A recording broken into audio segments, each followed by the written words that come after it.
1. Self-portrait. In a red winter hat, blue eyes smiling, just the head and shoulders crowded on the canvas, arms folded, one big ear, the right, showing, the face slightly tilted, a heavy wool coat with broad buttons gathered at the neck reveals a bulbous nose, but the eyes, red-rimmed from overuse, he must have driven them hard. But the delicate wrists show him to have been a man unused to manual labor.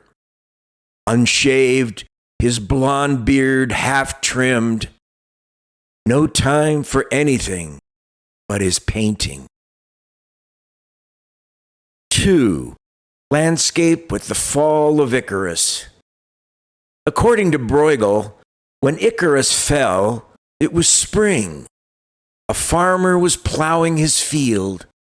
The whole pageantry of the year was awake, tingling near the edge of the sea, concerned with itself, sweating in the sun that melted the wings' wax. Unsignificantly, off the coast, there was a splash, quite unnoticed. This was Icarus, drowning. 3. The hunters in the snow. The overall picture is winter. Icy mountains in the background, the return from the hunt. It is toward evening. From the left, sturdy hunters lead in their pack. The inn sign, hanging from a broken hinge, is a stag, a crucifix between his antlers.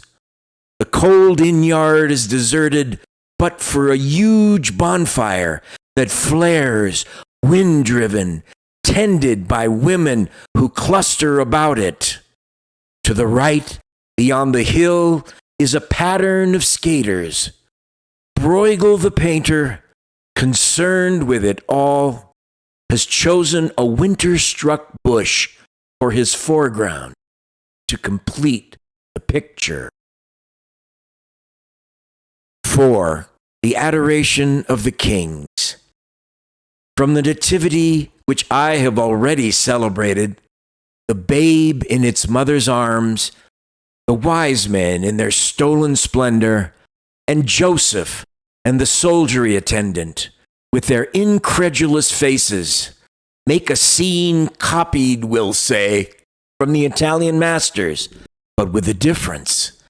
The mastery of the painting and the mind, the resourceful mind that governed the whole, the alert mind, dissatisfied with what it is asked to and cannot do, accepted the story and painted it in the brilliant colors of the chronicler.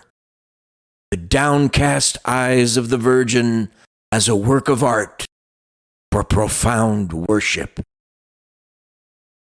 5. Peasant wedding. Pour the wine, bridegroom, where before you the bride is enthroned. Her hair loose at her temples. A head of ripe wheat is on the wall beside her. The guests seated at long tables. The bagpipers are ready. There is a hound under the table. The bearded mayor is present. Women in their starched headgear are gabbing all. But the bride, hands folded in her lap, is awkwardly silent. Simple dishes are being served, clabber and whatnot, from a trestle made of an unhinged barn door by 2 helpers, one in a red coat, a spoon in his hatband. 6. Haymaking. The living quality of the man's mind stands out, and its covert assertions for art, art, art. Painting that the Renaissance tried to absorb, but it remained a wheat field over which the wind played. Men with scythes tumbling, the wheat in rows, the gleaners already busy. It was his own. Magpies, the patient horses. No one could take that from him. 7. The corn harvest. Summer. The painting is organized about a young reaper enjoying his noonday rest, completely relaxed from his morning labors, sprawled, in fact sleeping, unbuttoned on his back. The women have brought him his lunch, perhaps a spot of wine. They gather, gossiping under a tree whose shade carelessly he does not share. The resting center of their workaday world. 8. The wedding dance in the open air.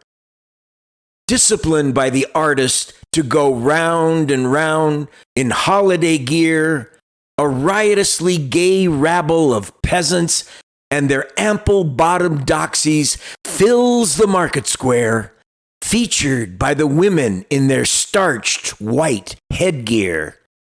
They prance or go openly toward the wood's edges, round and around in rough shoes and farm breeches, mouths agape, Oya! Kicking up their heels. 9. The parable of the blind. This horrible but superb painting, The Parable of the Blind, without a red in the composition, shows a group of beggars leading each other diagonally downward across the canvas, from one side to stumble finally into a bog, where the picture and the composition ends, back of which no seeing man is represented.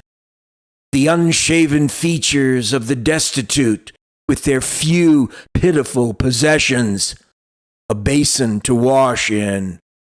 A peasant cottage is seen, and a church spire.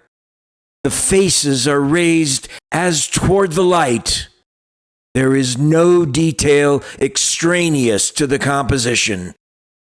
One follows the others, stick in hand, triumphant to disaster. 10. Children's games. 1. This is a schoolyard crowded with children of all ages, near a village on a small stream meandering by, where some boys are swimming bare-ass or climbing a tree in leaf. Everything is motion. Elder women are looking after the small fry, a play wedding, a christening. Nearby, one leans hollering into an empty hogshead. 2.